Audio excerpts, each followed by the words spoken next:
In this video, I'm going to show you how to create this 3D model in Autodesk Inventor. When you look at the sketch for this 3D model, this is actually more information than this 3D model needed. So the reason is that this drawing is actually for a connecting rod, and that's why you will see this extra information in here.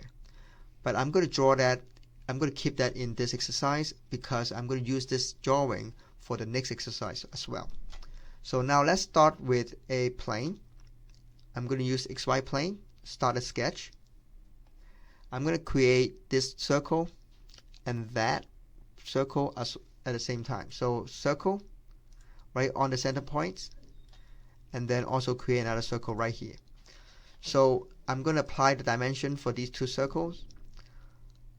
Here, this is 1.5 diameter, and that, because right now is 1 inch diameter radius, I'm going to use 2 inch diameter. And I'm going to apply a dimension between the circles, 6 inch. And you can see that this circle is in blue, that means it's fully constrained. That one is not. You can see also there's one dimension needed. So when I terminate this dimension commands by pressing escape on your keyboard, now I actually can move this up down. I can also use this command. You can see this can be moved up or down, rotating on this axis. So to fix that problem, let me terminate this. So this will show you the degree of freedom on the sketch. But let me terminate it and let me fix this problem by adding a horizontal constraint. So once I add a constraint in here and in here, it allows me to align these two circles horizontally.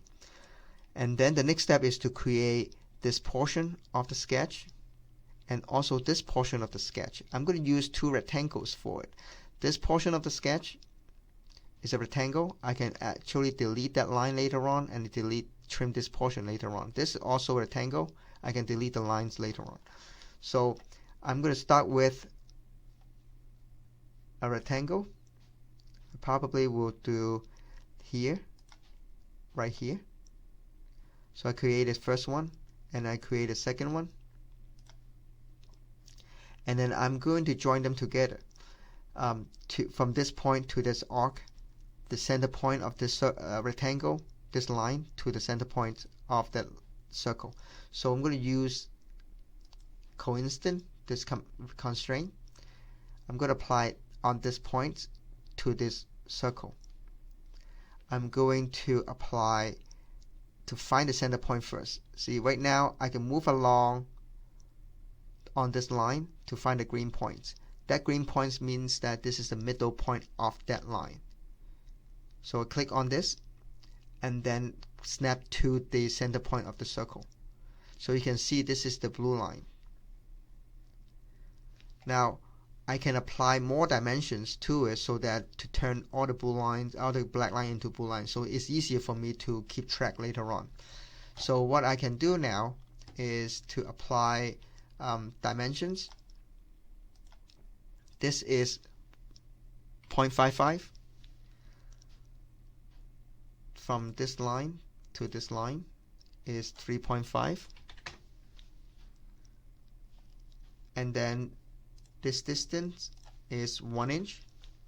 So you can see most of them are in blue. And you do not have to worry about it because I'm going to delete this line anyway. So for now, I'm going to create this arc, and later on I'm going to create this circle, this arc, and this arc as well. So let's start with these two. So I'm going to use the arc command. Start with from this point, and then on this line. You can see there is a small icon to show you there is a tangent constraint in there. If I click on it, the tangent constraint will be applied automatically as you create this arc. So this is the tangent constraint. Let me repeat that. In here, I will just randomly click a point, so I don't want to make a constraint in there. By doing that, this is not tangent, so I will have to do that manually by applying a manual tangent constraint in here. Click on this line and this arc. So now they are tangent. So these two supposed to be equal, so I'm going to apply equal constraint, and I'm going to apply dimensions of 2.25. So that's also in blue. And then I'm going to create an arc in here, an arc here, an arc here. Now let me try these two first. To do that, there are many ways. You can use the arc command, definitely, but I'm going to use another way, circle. I can create two circles in here. I can do tangent, make sure these circles are tangent to the lines and circles. I want to make sure they are equal, and then I can trim them. So I can trim many things in here. I can trim this portion, here, here, here, here, here. Escape. I can delete this line, this line, this line, and then actually I can trim one more, which is here. I can pretty much finish all this, and then I can add another arc in here for this. This is actually, let me trim it first. Trim this so I can apply a radius in here. If I don't do that, it will apply a diameter for you. So this is 1.25, and then here is the radius of 1 inch. You can see they are not, all the line are not constrained. So you will need, actually you will need here 5 more constraints. So you can see a couple things. So first, let's start from here. This line was along with the center point, but because I trim it, it's no longer along to the center point. So what I can do, I can reapply that constraint. I can reapply a coincident. I want this point along with align with this line. So apply with that. You either repeat this constraint, or I can use coincident. I'm going to try to use coincident in here, and then I want to make sure this portion and that portion is the same, so equal. And then I can see that this line and that line is not the same. So I'm going to make sure these two are the same as well. And similarly, I want to make sure this portion of the line and that is the same. So you can see that this is now fully constrained. But if I don't do that, let me undo this. You can check in here. You can see this can move up and down. This can move left and right.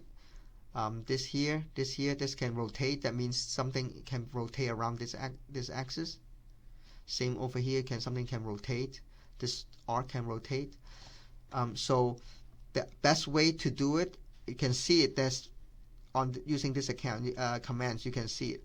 But the one way is that to grab that elements, to grab this arc and see which one is going to move.